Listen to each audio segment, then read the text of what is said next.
Qui est Allah? Il est le seul parmi toute l'existence à n'avoir ni partenaire, ni enfant, ni autorité au-dessus de lui, subhanahu wa ta'ala. Rien ne lui ressemble, rien ne lui est comparable. Qui est le seul vrai roi? C'est lui.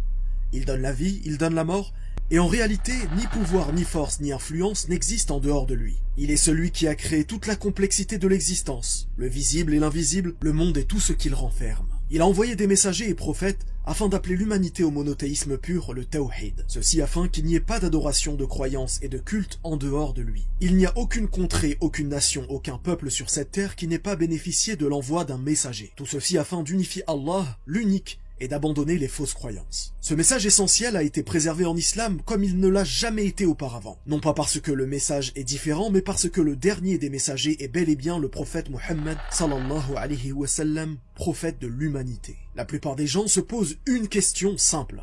Pourquoi suis-je sur terre? Dans quel but? Qui de mieux pourrait répondre à cette question que celui qui t'a créé? Qui de mieux que lui pourrait répondre à quel est le but de ta vie? Allah a accompagné l'humanité depuis les temps de Adam alayhi salam jusqu'aujourd'hui en les informant de ce qu'il attendait de ses créatures. Et la réponse est extrêmement simple. Lui vouer un culte exclusif sans jamais lui donner d'associé.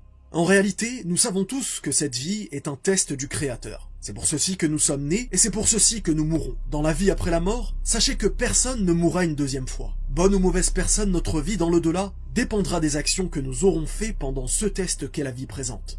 Il est le Seigneur du trône suprême, le Seigneur des univers. Nous vivons dans ce monde et nous sommes fascinés par sa beauté, par la grandeur des montagnes et des buildings. Des milliards de personnes vivent sur cette terre à cet instant. Mais ce monde est tellement vaste qu'il pourrait accueillir des milliards de personnes encore. Mais comparé à ce qu'a créé Allah, cette terre paraît minuscule, pour ne pas dire insignifiante. Insignifiante par rapport à la taille du soleil, qui est 1,3 million de fois plus grand que la Terre. Nous parlons ici uniquement d'une étoile appelée le soleil, elle-même des millions de fois plus petite que des étoiles plus grosses qu'elle, regroupées par milliards pour former une galaxie, et il est impossible de compter le nombre de galaxies tellement elles sont nombreuses. Une fois que tu observes tout cela, lève la tête au ciel et observe, médite sur ce qui t'entoure. Eh bien sache que tout cela n'est que le premier ciel. Combien y a-t-il de cieux? 7, séparés par des années-lumière les uns des autres. Mais qu'y a-t-il au-delà du 7e ciel? Eh bien, ceux qui connaissent Ayat al-Kursi savent ce qui s'y trouve. Le trône d'Allah se trouve au-dessus de tous ces cieux.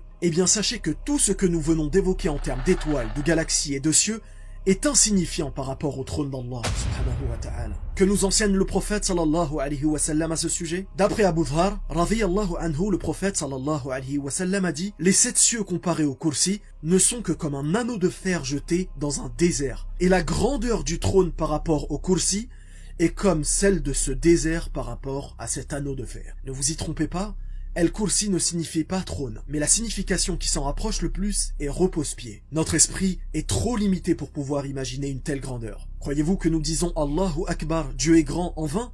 Non.